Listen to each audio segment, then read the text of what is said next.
11월 둘째 주 예배 참여하신 여러분을 축복합니다. 본문의 말씀은 1년간 진행하고 있는 신구약 설교 방향대로 이번 주는 빌립보서로 정하고 함께 하나님의 은혜를 나누고자 합니다. 은혜의 시간이 되시길 바라며 오늘 본문의 말씀은 빌립보서 1장 1절로 2절 말씀입니다. 빌립보서 전체를 살펴보겠지만 특별히 본문의 말씀으로 빌립보서 1장 1절로 2절을 정했습니다. 그래서 빌립보서 1장 1절로 2절 말씀을 중심으로 말씀을 선포하고자 합니다. 하나님의 성령의 충만한 은혜가 여러분 가운데 임하길 기대하며 다시 한번 여러분을 축복합니다. 오늘 본문의 말씀 빌립보서 1장 1절로 2절 말씀 다 같이 합독하겠습니다. 그리스도 예수의 종 바울과 디모데는 그리스도 예수 안에서 빌립보에 사는 모든 성도와 또한 감독들과 집사들에게 편지하노니 하나님 우리 아버지와 주 예수 그리스도로부터 은혜와 평강이 너희에게 있을지어다. 아멘. 에베소서, 골로새서, 빌레몬서와 함께 바울의 4대 옥중 서신 가운데 하나인 본서 빌립보서는 예수 그리스도의 성품을 저자의 따뜻한 인간미와 풍성하고 깊이 있는 내면의 신앙심으로 가장 잘 승화시킨 책으로 유명합니다. 옥중에서 기록된 것으로는 믿기 어려울 정도로 감사와 찬양, 환희의 기쁨이 넘치게 표현되고 있는 것도 본서 빌립보서의 장점 중 하나로 볼 수 있을 것입니다. 이런 점에서 본 서신은 그리스도와의 일치와 연합을 이룬 성도들이 내면의 신앙 인격을 고양시킬 수 있는 좋은 지침서가 될 줄로 믿습니다.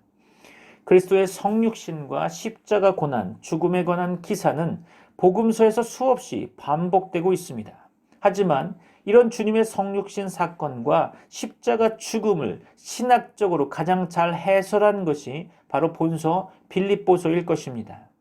여기서 사도 바울은 예수 그리스도의 본질은 하나님과 동등하다고 말하고 있죠. 하지만 예수님은 스스로를 하나님과 동등하게 여기지 않으시고 인간의 몸을 입고 이 세상에 내려오셨고 심지어는 보통 인간들보다 더 낮고 비천한 삶을 사셨다고 말할 수 있을 것입니다. 그 분명한 증거가 예수님의 십자가 죽음이죠. 이는 당시 보통 사람들에게서도 흔치 않은 비참한 죽음이었습니다. 이를 통해 바울은 주님의 겸손과 희생정신을 가르치고 있는 것입니다. 주님께서 부활 승천하시고 하나님 보좌 우편에 앉게 된 이면에는 이런 주님의 희생과 겸손이 있었던 거죠. 그래서 바울 역시 주님과 복음을 위해서는 감옥에 갇히는 것도 마다하지 않았던 것입니다. 또 그렇기 때문에 그는 옥중에서도 오히려 빌립보 교인들을 향해 위로하고 권면하며 주 안에서 기뻐하라고 가르치고 있는 거죠. 그리고 주님의 겸손을 본받으라고 당부하고 있습니다. 빌립보서 2장 5절 말씀이죠. 너희 안에 이 마음을 품으라. 곧 그리스도 예수의 마음이니. 아멘. 낮아지지 않고는 높아질 수 없으며 죽지 않고는 부활이 없다는 본 서신의 핵심 교훈이야말로 하늘 끝까지 높아지려다 수없이 실패하는 현대인들이 다시 한번 귀 기울여야 할 대목이 아닌가 생각해 봅니다. 오늘 본문을 통해 하나님의 말씀을 상고해 보고자 합니다. 오늘의 본문 빌립보서 1장 2절의 말씀을 제목 삼아 하나님의 말씀을 선포하고자 합니다. 한번 다시 읽어볼까요? 하나님 우리 아버지와 주 예수 그리스도로부터 은혜와 평강이 너에게 있을지어다. 아멘. 이와 유사한 본문으로 시편 23편 6절 말씀도 한번 읽어보려고 합니다. 시편 23편 6절입니다.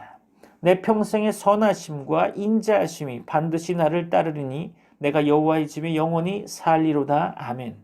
오늘 보게 된 본문 2절의 말씀에서 바울은 그의 편지를 받는 빌립보 교회와 성도들에게 하나님 우리 아버지와 주 예수 그리스도로부터 은혜와 평강이 너에게 있을지어다라고 축복하고 있습니다. 영어 번역서 NASB 버전으로 보면 Grace to you and peace from God our Father and the Lord Jesus Christ 라고 축복하고 있죠.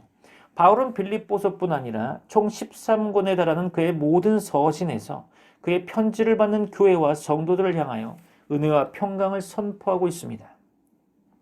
바울 서신은 당시 통용되던 헬라 서신의 기본 형식을 따르고 있는데요.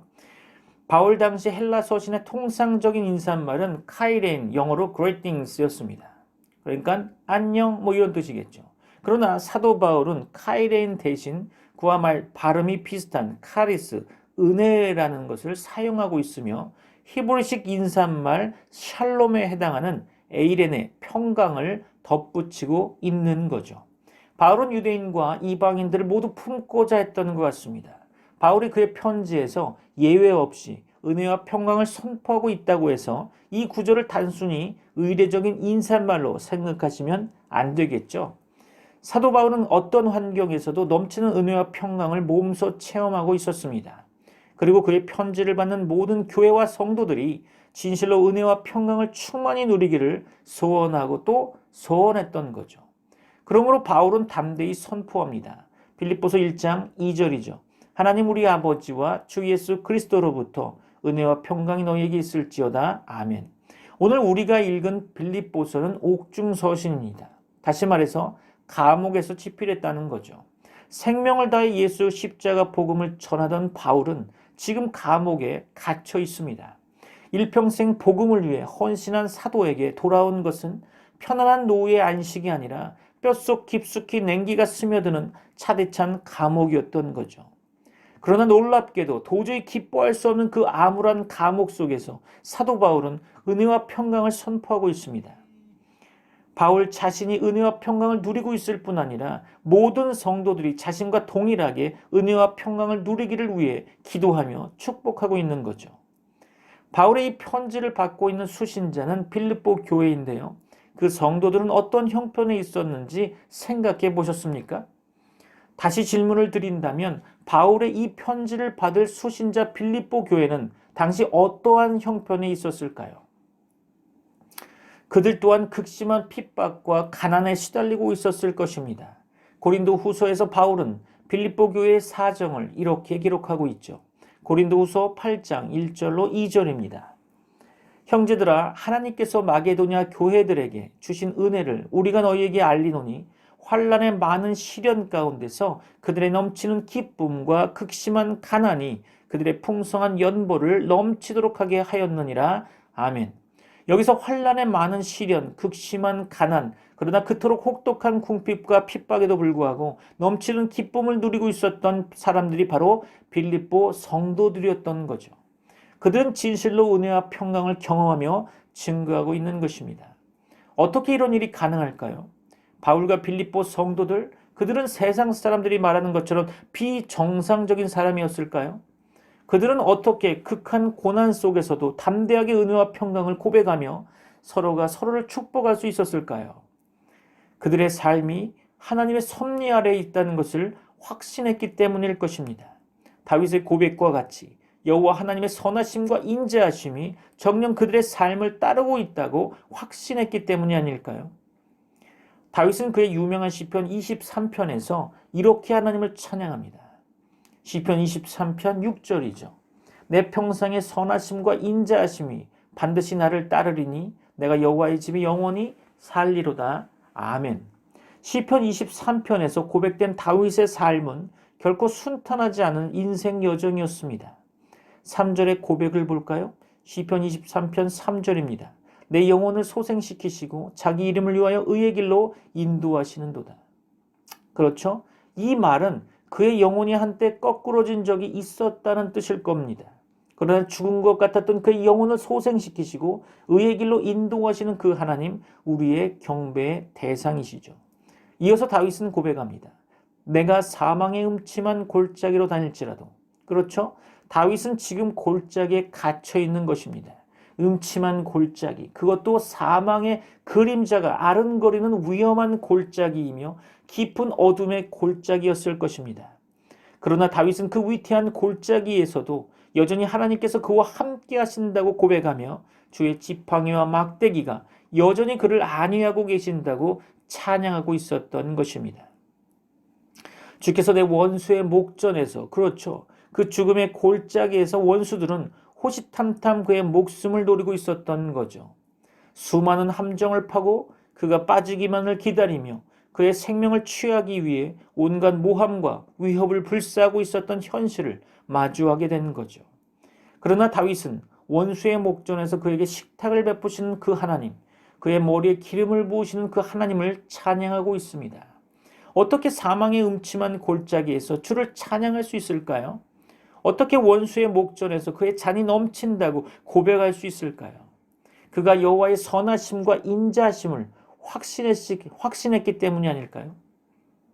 그의 잔이 철철 넘치도록 은혜를 부어주시는 여호와 하나님의 선하심과 인자하심을 굳게 믿었기 때문일 것입니다. 하나님의 선하심이란 무슨 뜻일까요? 선하심이라는 히브리어 단어는 토부입니다. 굳이 알 필요는 없겠지만 알아두셔도 나쁘지 않겠죠? 이 단어가 처음 사용된 것은 창세기 1장이었습니다. 하나님께서 천지를 창조하시고 보시기에 좋았더라 라는 표현이 나타나는데요. 이 단어가 바로 히브리어로 토부입니다. 즉 하나님께서 계획하신 그대로 천지가 창조된 것을 보시고 하나님께서는 좋았더라 토부라고 표현하신 거죠. 그러므로 하나님의 선하심은 하나님께서 계획하시고 목적하신 그대로 이루어지는 것을 의미한다고 보입니다. 다윗은 그의 인생을 향한 하나님의 계획을 믿었던 거죠. 그의 삶을 섭리하시는 하나님의 토부를 신뢰했던 것입니다. 비록 사망이 음침한 골짜기로 다닐지라도 원수들이 호시탐탐 그의 생명을 노릴지라도 마침내 그의 삶에 간섭하셔서 계획하시고 목적하신 바를 그대로 이루어 나가시는 하나님의 그 보호하심과 역사하심을 믿었던 것입니다. 하나님의 선하심은 하나님의 인자하심과 짝을 이루고 있죠. 인자하심 곧 히브리어로 헤세드라고 발음하는데요. 그 의미는 당신의 백성을 향한 하나님의 언약적 사랑을 뜻하는 것입니다. 하나님의 자녀를 결코 포기할 수 없는 아버지 하나님의 그 무한한 사랑, 바로 십자가 사랑을 말하는 거겠죠. 내 평생의 선하심과 인자하심이 반드시 나를 따르리니 아멘이시죠? 다윗은 여호와 하나님의 토부와 헤세드, 즉 하나님 아버지의 선하심과 인자하심이 언제나 그를 따르고 있다고 고백하고 있습니다. 여기에서 따르리니라는 말은 추적하다, 뒤쫓다라는 의미를 가지고 있는데요. 사망의 음침한 골짜기, 지금 원수들은 집요하게 다윗의 뒤를 추적하고 있는 거죠. 그의 뒤를 쫓으며 호시탐탐 그의 목숨을 노리고 있습니다. 그러나 다윗은 지금 그의 생명을 위협하는 원수들이 그의 뒤를 뒤쫓고 있는 것이 아니라 하나님께서 그의 뒤를 따르고 있다고 신앙 고백을 하고 있는 거죠. 마치 그의 뒤를 바짝 따라붙어서 추적하듯이 밀착해서 그를 지키고 있다고 고백하는 것입니다. 우리 연약한 인생길을 바짝 추적하듯이 나의 뒤를 따라오사 베푸시는 주의 사랑 그리고 그의 선하심과 인자하심을 기억하시기 바랍니다. 그러므로 다윗은 하나님의 보호하심과 하나님의 구원을 확신하며 이렇게 찬양하고 있는 거죠. 시편 23편입니다. 여호와는 나의 목자시니 내게 부족함이 없으리로다. 그가 나를 푸른 풀밭에 놓이시며 쉴만한 물가로 인도하시는도다.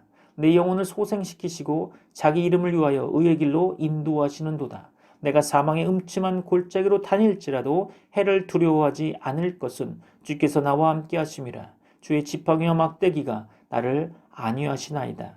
주께서 내 원수의 목전에서 내게 상을 차려주시고 기름을 내 머리에 부으셨으니 내 잔이 넘치나이다.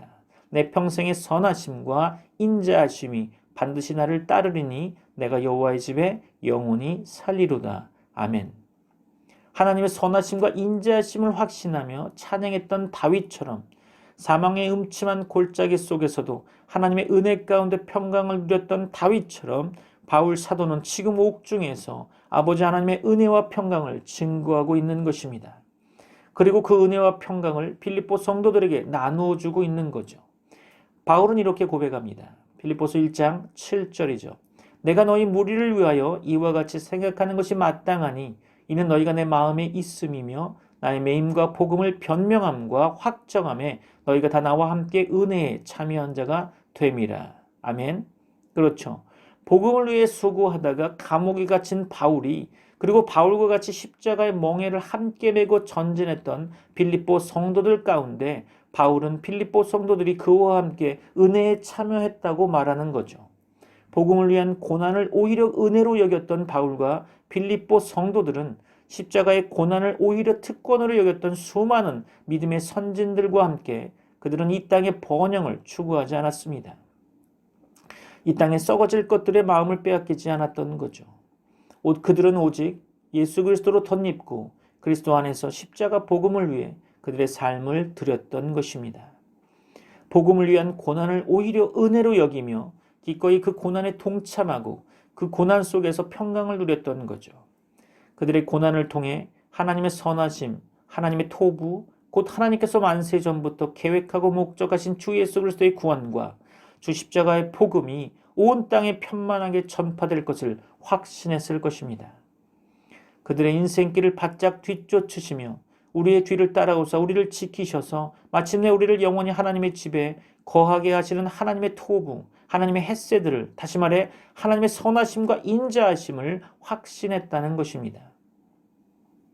고난을 은혜로 여기며 고난 속에서 오히려 평강을 누리던 이 믿음의 역설을 보십시오. 바울은 이 믿음의 역설이 복음 전파의 진전을 가져왔다고 찬양하고 있는 것입니다. 빌립보서 1장 12절 말씀이죠. 형제들아 내가 당한 일이 도리어 복음 전파의 진전이 된 줄을 너희가 알기를 원하노라. 아멘. 여기서 진전이라는 단어는 당시 로마의 군사용어로 쓰였습니다. 군대가 진격하기 전에 공병대가 미리 도로를 닦아 진군의 행로를 예비한다는 뜻인 거죠. 빌립보서 1장 13절입니다. 이러므로 나의 매임이 그리스도 안에서 모든 시위대 안과 그 밖의 모든 사람에게 나타났으니 아멘. 바울의 고난 그리고 그 고난에 함께 동참했던 빌립보 성도들의 수고로 말미암아 복음은 이미 로마의 시위대뿐 아니라 심지어 황제의 권속 가이사의 집에까지 전파되고 있었던 거죠. 빌립보서 4장 22절 볼까요? 모든 성도들이 너희에게 문안하되 특히 가이사의 집 사람들 중 몇이니라. 그렇죠.